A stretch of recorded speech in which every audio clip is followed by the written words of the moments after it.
Now for our story. In Ben Calvert's home this evening, dinner had been the silent, glum meal it usually was, except on those occasions when there was open friction. Afterward, Ben had asked his daughter, Kitt Meade, to go into the study with him for a while. Jessie Calvert, Ben's wife, had overheard this invitation, and the look she had given father and daughter was filled with bitterness and hate. For Ben had blandly ignored Jessie, had ushered his beautiful daughter into the room where a pleasant fire was blazing, and had closed the door practically in his wife's face as she paused in the hallway outside. Now, Kitt seats herself comfortably before the hearth, sipping her coffee, while Ben stands before her with his feet spread and his hands clasped in back of him. Well, Dad, what did you want to see me about?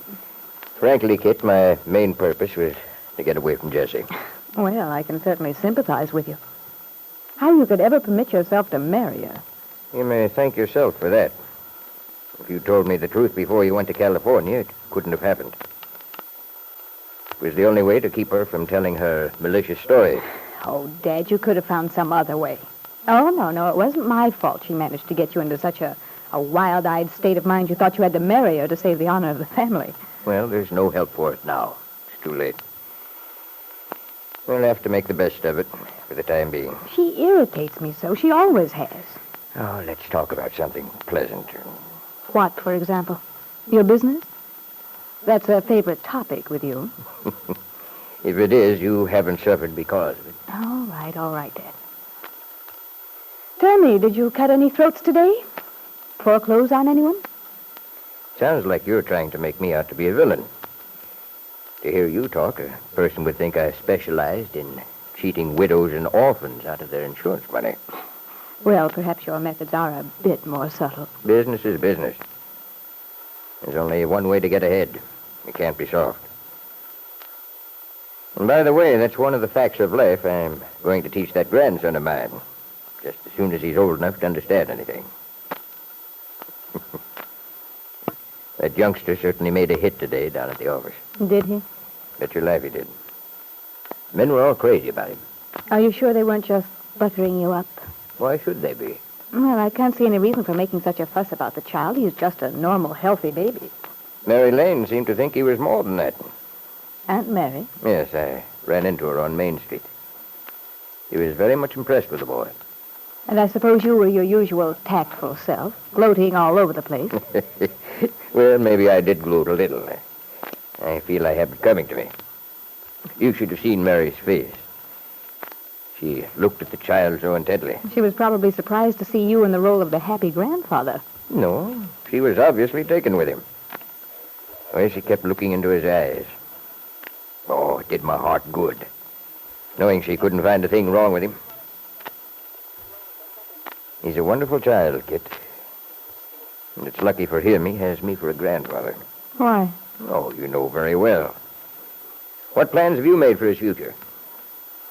You evidently don't give a hoot what happens to him. And he's your own son. I confess, Kitt, that I'm embarrassed by your attitude. I don't see how my attitude toward the child affects you, Dad. Of course it does. You are my daughter. Even Miss Thorndyke must have noticed your lack of interest in him. Oh, Miss Thorndyke. What do I care what that woman thinks about me? Well, all I say is it's time you showed a little interest in that child. He's got a future ahead of him. Oh, my goodness, Dad. There's plenty of time to think about that. Besides, who knows what his future's going to be? Anything can happen. Not the way I'm handling things. That child's going to be secure. I've already taken steps. What sort of steps, pray tell? I got in touch with George Farnsworth in Chicago. Farnsworth? Who's he? Never heard of him. Sometimes I think you only listen to about half of what I tell you, Kitt. I've told you about Farnsworth plenty of times. He's my attorney in Chicago.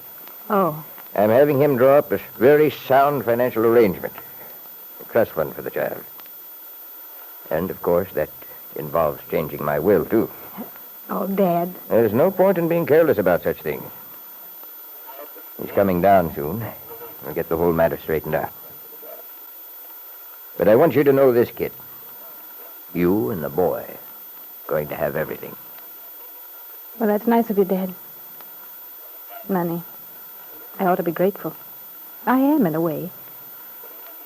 But I wonder if it makes much difference. You'd find out soon enough if you were ever without money. Don't you worry. Money's what makes the difference. I wonder if it does. By the way, when I talked to George the other day, I asked him about that other matter, the divorce. Oh, did you? What did he say? It's just as I said. Bill has absolutely no case, none at all. Did you tell him the whole story? Certainly, as much as he needed to know. He told me there wasn't the slightest question. That should put your mind at rest. Yes, it should, but... What's the matter? Thought you'd be relieved. Kitt, you've told me everything, haven't you? You're not holding something back. No, Dad. No, of course not. Well, all right, then. Farnsworth said the best thing would be for you to go ahead and contest the divorce. Under the circumstances, as far as he could see, Bill hasn't the glimmer of a chance to win. Well, that's good news. You bet it is. And as to proving you an unfit mother, him trying to get custody of that child, why, it's just ridiculous. He's stymied before he ever gets into it. Maybe so. But you should know that wouldn't stop Bill from trying. Let him try. See how much good it'll do him. That's all very well for you, Dad. But you've nothing to worry about, I tell you. Let Bill do his worst. He can't possibly win. So who cares? I do. You? But why, Kitt? Good heavens, girl. Dad, What's the matter, Kitt? so far I've let you run the show pretty much your own way. Originally, when I first came back with the baby, discovered how Bill felt, realized he wanted to split up, well, I was too beaten to care much, one way or the other. I just wanted to be let alone. You remember. Yes, I remember you were feeling low, defeated. It made me furious, too, seeing you like that, letting him... Now, wait a minute. Don't go off on one of your tirades. I just want to make something clear to you. All right, Kitt, go ahead. But then you put in your 2 cents worth. Insisted that I shouldn't let him get away with it. And I began thinking maybe you were right. Besides, I'll admit it, my pride was hurt. I was fairly certain Bill still had Peggy Douglas on his mind. And it infuriated me, the thought of their rushing into each other's arms the minute he might be free. I don't blame you for that. Naturally, you'd want to prevent it. That silly little niece of Mary Lane. It was a question of pride. Pride and jealousy. There's no point in my trying to pretend it wasn't. Kitt, what are you getting at? We're in absolute agreement on this thing. No, Dad, we're not. Not anymore. But you've just been saying... I've been trying to explain what made me react the way I did. But that was before. Since then, I've changed my mind. But what do you think? I can't face it, Dad. I was right to begin with. The more I think about it, the more certain I am. It isn't worth the struggle. Kitt, what are you saying? I'm telling you that I've decided to give Bill the divorce. Without a lot of fuss. I just can't face a fight in court. Everybody in town saying I couldn't hold my man. That's crazy. We can make that boy look so foolish in court, nobody will have any respect for him anyway. Make him a laughing stock. No, that doesn't matter.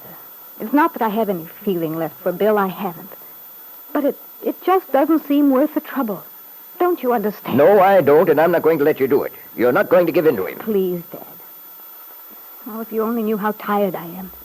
How weary I am of the whole business. All I want now is to be out of the whole mess, to have something settled finally. But it will be settled. That doesn't mean you have to give up. No, I'm not going to hear of it. Dad, for heaven's sake, just this once, let me handle something my own way. It's the best thing to do, believe me. I don't understand you, Kitt. I don't understand you at all.